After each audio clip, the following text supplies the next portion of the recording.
I am Scott Ferguson, and I'm still reading. Today I have I think, a special treat for you, The Black Cat. This will be the third and, at least for now, probably the final installment or the last installment that I will do from Selected Poetry and Prose of Poe presently, at least for a while. Archie, the Australian Shepherd, is here with me on the couch. He's the perfect audience, relaxed and attentive. It is my invitation to you that you relax and be at ease and enjoy this reading and this story. I don't have a black cat. I do have two black dogs. Hopefully that qualifies me. With the month of October fast approaching, let us read what I think is very appropriate, The Black Cat. For the most wild, yet most homely narrative which I am about to pen, I neither expect nor solicit belief. Mad indeed would I be to expect it in a case where my very senses reject their own evidence. Yet mad am I not, and very surely do I not dream. But tomorrow I die, and today I would unburthen my soul. My immediate purpose is to place before the world, plainly, succinctly, and without comment, a series of mere household events. In their consequences, these events have terrified, have tortured, have destroyed me. Yet I will not attempt to expound them. To me they have presented little but horror. To many they will seem less terrible than Baroque. Hereafter, perhaps, some intellect may be found which will reduce my phantasm to the commonplace, some intellect more calm, more logical, and far less excitable than my own, which will perceive, in the circumstances I detail with awe, nothing more than an ordinary succession of very natural causes and effects. From my infancy I was noted for the docility and humanity of my disposition. My tenderness of heart was even so conspicuous as to make me the jest of my companions. I was especially fond of animals, and was indulged by my parents with a great variety of pets. With these I spent most of my time, and never was so happy as when feeding and caressing them. This peculiarity of character grew with my growth, and in my manhood I derived from it one of my principal sources of pleasure. To those who have cherished an affection for a faithful and sagacious dog, I need hardly be at the trouble of explaining the nature or the intensity of the gratification thus derivable. There is something in the unselfish and self-sacrificing love of a brute which goes directly to the heart of him who has had frequent occasion to test the paltry friendship and gossamer fidelity of mere man. I married early, and was happy to find in my wife a disposition not uncongenial with my own. Observing my partiality for domestic pets, she lost no opportunity of procuring those of the most agreeable kind. We had birds, goldfish, a fine dog, rabbits, a small monkey, and a cat. This latter was a remarkably large and beautiful animal, entirely black, and sagacious to an astonishing degree. In speaking of his intelligence, my wife, who at heart was not a little tinctured with superstition, made frequent allusions to the ancient popular notion which regarded all black cats as witches in disguise. Not that she was ever serious upon this point, and I mention the matter at all for no better reason than that it happens just now to be remembered. Pluto, this was the cat's name, was my favorite pet and playmate. I alone fed him, and he attended me wherever I went about the house. It was even with difficulty, excuse me, it was even with difficulty that I could prevent him from following me through the streets. Our friendship lasted in this manner for several years, during which my general temperament and character, through the instrumentality of the fiend intemperance, had, I blush to confess it, experienced a radical alteration for the worse. I grew day by day more moody, more irritable, more regardless of the feelings of others. I suffered myself to use intemperate language to my wife. At length, I even offered her personal violence. My pets, of course, were made to feel the change in my disposition. I not only neglected but ill used them. For Pluto, however, I still retained sufficient regard to restrain me from maltreating him, as I made no scruple of maltreating the rabbits, the monkey, or even the dog, when by accident or through affection they came in my way. But my disease grew upon me, for what disease is like alcohol? And at length even Pluto, who was now becoming old and consequently somewhat peevish, even Pluto began to experience the effects of my ill temper. One night, upon returning home, much intoxicated from one of my haunts about town, I fancied that the cat avoided my presence. I seized him, when, in his fright at my violence, he inflicted a slight wound upon my hand with his teeth. The fury of a demon instantly possessed me. I knew myself no longer. My original soul seemed at once to take its flight from my body, and a more than fiendish malevolence, gin nurtured, thrilled every fiber of my frame.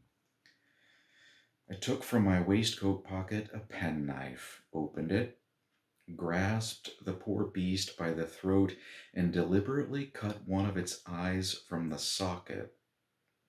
I blush, I burn, I shudder while I pen the damnable atrocity. When reason returned with the morning, when I had slept off the fumes of the night's debauch, I experienced a sentiment half of horror, half of remorse for the crime of which I had been guilty, but it was at best a feeble and equivocal feeling, and the soul remained untouched. I again plunged into excess and soon drowned in wine all memory of the deed. In the meantime, the cat slowly recovered. The socket of the lost eye presented, it is true, a frightful appearance, but he no longer appeared to suffer any pain. He went about the house as usual, but, as might be expected, fled in extreme terror at my approach. I had so much of my old heart left as to be at first grieved by this evident dislike on the part of a creature which had once so loved me. But this feeling soon gave place to irritation, and then came, as if to my final and irrevocable overthrow, the spirit of perverseness. Of this spirit, philosophy takes no account. Yet I am more sure that my soul lives than I am that perverseness is one of the primitive impulses of the human heart, one of the indivisible primary faculties or sentiments which give direction to the character of man. Who has not 100 times found himself committing a vile or a silly action for no other reason than because he knows he should not? Have we not a perpetual inclination, in the teeth of our best judgment, to violate that which is law, merely because we understand it to be such? This spirit of perverseness, I say, came to my final overthrow. It was this unfathomable longing of the soul to vex itself, to offer violence to its own nature, to do wrong for the wrong's sake only, that urged me to continue and finally to consummate the injury I had inflicted upon the unoffending brute. One morning, in cool blood, I slipped a noose about its neck and hung it to the limb of a tree, hung it with the tears streaming from my eyes and with the bitterest remorse at my heart. Hung it because I knew that it had loved me and because I felt it had given me no reason of offense. Hung it because I knew that in so doing I was committing a sin, a deadly sin that would so jeopardize my immortal soul as to place it, if such a thing were possible, even beyond the reach of the infinite mercy of the most merciful and most terrible God. On the night of the day on which this cruel deed was done, I was aroused from sleep by the cry of fire. The curtains of my bed were in flames. The whole house was blazing. It was with great difficulty that my wife, a servant, and myself made our escape from the conflagration. The destruction was complete. My entire worldly wealth was swallowed up, and I resigned myself thenceforward to despair. I am above the weakness of seeking to establish a sequence of cause and effect between the disaster and the atrocity, but I am detailing a chain of facts and wish not to leave even a possible link imperfect. On the day succeeding the fire, I visited the ruins. The walls, with one exception, had fallen in. This exception was found in a compartment wall, not very thick, which stood about the middle of the house, and against which had rested the head of my bed. The plastering had there, in great measure, resisted the action of the fire, a fact which I attributed to its having been recently spread. About this wall a dense crowd were collected, and many persons seemed to be examining a particular portion of it with very minute and eager attention. The words strange, singular, and other similar expressions excited my curiosity. I approached and saw, as if graven in bas relief upon the white surface, the figure of a gigantic cat. The impression was given with an accuracy truly marvelous. There was a rope about the animal's neck. When I first beheld this apparition, for I could scarcely regard it as less, my wonder and my terror were extreme. But at length reflection came to my aid. The cat, I remembered, had been hung in a garden adjacent to the house. Upon the alarm of fire, this garden had been immediately filled by the crowd, by some one of whom the animal must have been cut from the tree and thrown through an open window into my chamber. This had probably been done with the view of arousing me from sleep, The falling of other walls had compressed the victim of my cruelty into the substance of the freshly spread plaster, the lime of which, with the flames and the ammonia from the carcass, had then accomplished the portraiture as I saw it. Although I thus readily accounted to my reason, if not altogether to my conscience, for the startling fact just detailed, it did not the less fail to make a deep impression upon my fancy. For months I could not rid myself of the phantasm of the cat, and during this period there came back into my spirit a half sentiment that seemed, but was not, remorse. I went so far as to regret the loss of the animal, and to look about me among the vile haunts which I now habitually frequented for another pet of the same species and of somewhat similar appearance with which to supply its place. One night, as I sat, half stupefied, in a den of more than infamy, my attention was suddenly drawn to some black object reposing upon the head of one of the immense hogsheads of gin or of rum which constituted the chief furniture of the apartment.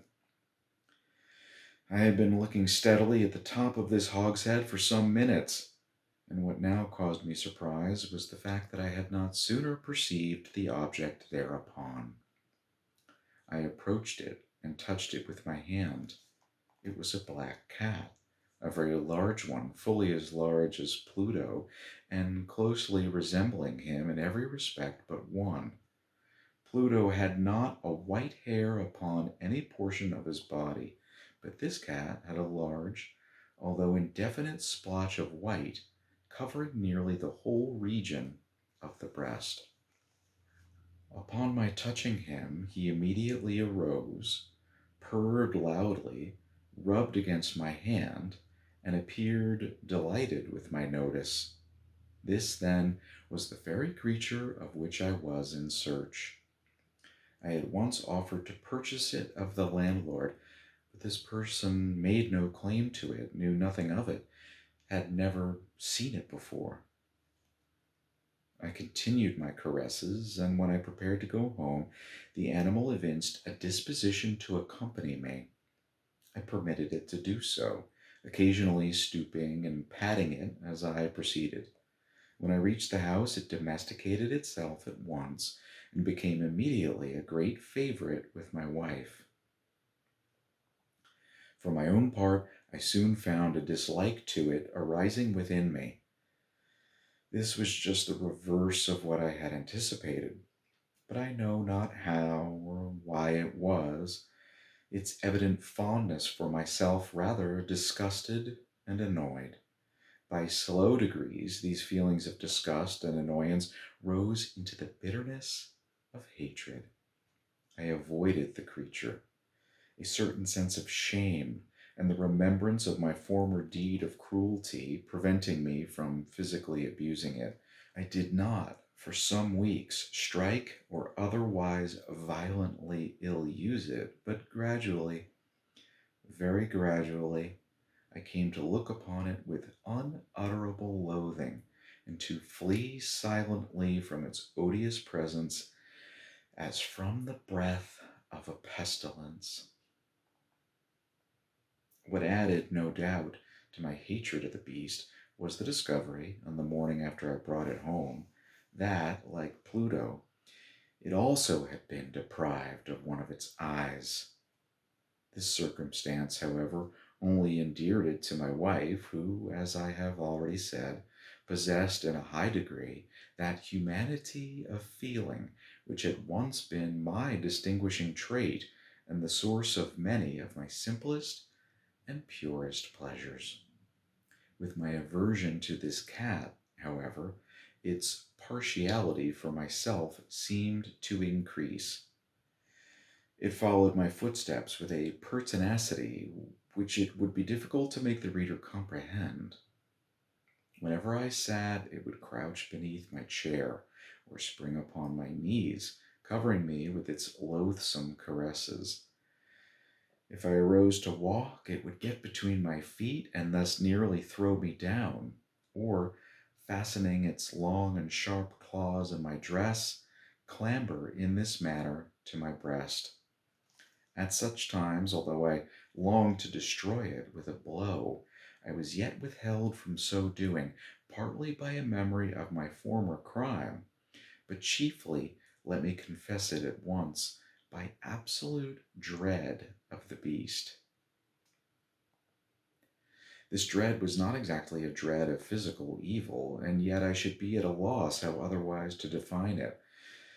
I am almost ashamed to own, yes, even in this felon's cell, I am almost ashamed to own that the terror and horror with which the animal inspired me had been heightened by one of the merest chimeras it would be possible to conceive. My wife had called my attention, more than once, to the character of the mark of white hair of which I have spoken, and which constituted the sole visible difference between the strange beast and the one I had destroyed. The reader will remember that this mark, although large, had been originally very indefinite, but by slow degrees nearly imperceptible, and which for a long time my reason struggled to reject as fanciful, it had at length assumed a rigorous distinctness of outline. It was now the representation of an object that I shuddered to name, and for this, above all, I loathed and dreaded and would have rid myself of the monster had I dared. It was now, I say, the image of a ghastly thing, of the gallows. O mournful and terrible engine of horror and of crime, of agony and of death. And now I was indeed wretched beyond the wretchedness of mere humanity, and a brute beast whose fellow I had contemptuously destroyed, a brute beast to work out for me a man, fashioned in the image of the high God, so much of insufferable woe.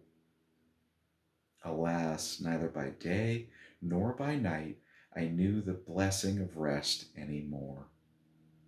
During the former, the creature left me no moment alone, and in the latter I started hourly from dreams of unutterable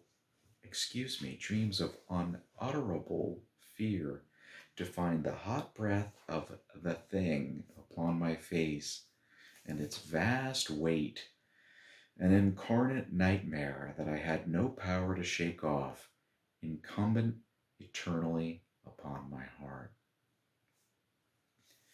Beneath the pressure of torments such as these, the feeble remnant of the good within me succumbed. Evil thoughts became my sole intimates, the darkest and most evil of thoughts. The moodiness of my usual temper increased to hatred of all things and of all mankind, while from the sudden, frequent, and ungovernable outbursts of a fury to which I now blindly abandoned myself, my uncomplaining wife, alas, was the most usual and the most patient of sufferers. One day she accompanied me, upon some household errand, into the cellar of the old building which our poverty compelled us to inhabit.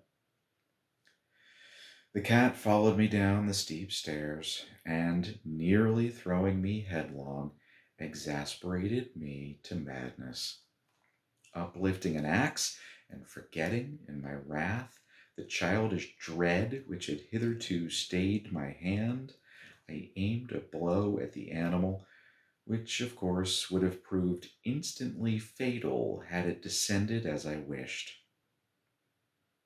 But this blow was arrested by the hand of my wife. Goaded by the interference into a rage more than demoniacal, I withdrew my arm from her grasp and buried the axe in her brain. She fell dead upon the spot without a groan. This hideous murder accomplished, I set myself forthwith and with entire deliberation to the task of concealing the body. I knew that I could not remove it from the house, either by day or by night, without the risk of being observed by the neighbors. Many projects entered my mind. At one period, I thought of cutting the corpse into minute fragments and destroying them by fire. At another, I resolved to dig a grave for it in the floor of the cellar. Again, I deliberated about casting it in the well in the yard, about packing it in a box as if merchandise, with the usual arrangements, and so getting a porter to take it from the house. Finally, I hit upon what I considered a far better expedient than either of these. I determined to wall it up in the cellar, as the monks of the Middle Ages are recorded to have walled up their victims. For a purpose such as this, the cellar was well adapted. Its walls were loosely constructed and had lately been plastered throughout with a rough plaster, which the dampness of the atmosphere had prevented from hardening. Moreover, in one of the walls was a projection caused by a false chimney or fireplace that had been filled up and made to resemble the rest of the cellar. I made no doubt that I could readily displace the bricks at this point, insert the corpse, and wall the whole up as before, so that no eye could detect anything suspicious. And in this calculation I was not deceived. By means of a crowbar, I easily dislodged the bricks, and, having carefully deposited the body against the inner wall, I propped it in that position, while, with little trouble, I relaid the whole structure as it had originally stood. Having procured mortar, sand, and hair, with every possible precaution, I prepared a plaster which could not be distinguished from the old, and with this I very carefully went over the new brickwork. When I had finished, I felt satisfied that all was right. The wall did not present the slightest appearance of having been disturbed. The rubbish on the floor was picked up with the minutest care. I looked around triumphantly and said to myself, "Here at last, then, my labor has not been in vain." My next step was to look for the beast which had been the cause of so much wretchedness, for I had at length firmly resolved to put it to death. Had I been able to meet with it at the moment, there could have been no doubt of its fate. But it appeared that the crafty animal had been alarmed at the violence of my previous anger, and forbore to present itself in my present mood. It is impossible to describe or to imagine the deep, the blissful sense of relief which the absence of the detested creature occasioned in my bosom. It did not make its appearance during the night, and thus for one night at last, since its introduction into the house, I soundly and tranquilly slept. I slept, even with the burden of murder upon my soul. The second and the third day passed, and still my tormentor came not. Once again I breathed as a free man. The monster, in terror, had fled the premises forever. I should behold it no more. My happiness was supreme. The guilt of my dark deed disturbed me but little. Some few inquiries had been made, but these had been readily answered. Even a search had been instituted, but of course nothing was to be discovered. I looked upon my future felicity as secured. Upon the fourth day of the assassination, a party of the police came, very unexpectedly into the house and proceeded again to make rigorous investigation of the premises. Secure, however, in the inscrutability of my place of concealment, I felt no embarrassment whatever. The officers bade me accompany them in their search. They left no nook or corner unexplored. At length, for the third or fourth time, they descended into the cellar. I quivered not a muscle. My heart beat calmly as that of one who slumbers in innocence. I walked the cellar from end to end. I folded my arms upon my bosom and roamed easily to and fro. The police were thoroughly satisfied and prepared to depart. The glee at my heart was too strong to be restrained. I burned to say if but one word by way of triumph and to render doubly sure their assurance of my guiltlessness. Gentlemen, I said at last, as the party ascended the steps, I delight to have allayed your suspicions. I wish you all health and a little more courtesy. By the by, gentlemen, this is a very well constructed house. In the rabid desire to say something easily, I scarcely knew what I uttered at all. I may say, an excellently well constructed house. These walls, are you going, gentlemen? These walls are solidly put together, and here, through the mere frenzy of bravado, I rapped heavily with a cane which I held in my hand upon that very portion of the brickwork behind which stood the corpse of the wife of my bosom. But God shield and deliver me from the fangs of arch-fiend.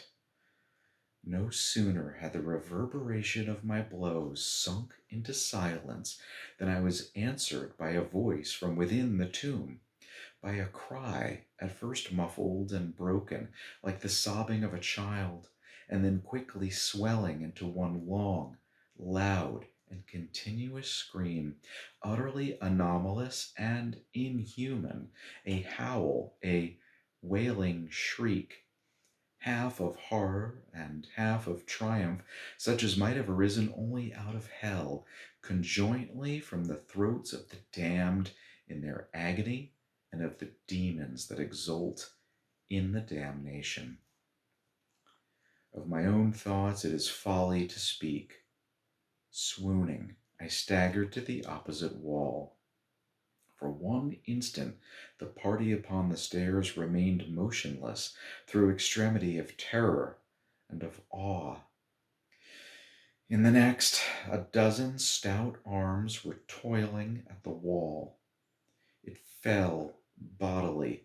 The corpse, already greatly decayed and clotted with gore, stood erect before the eyes of the spectators.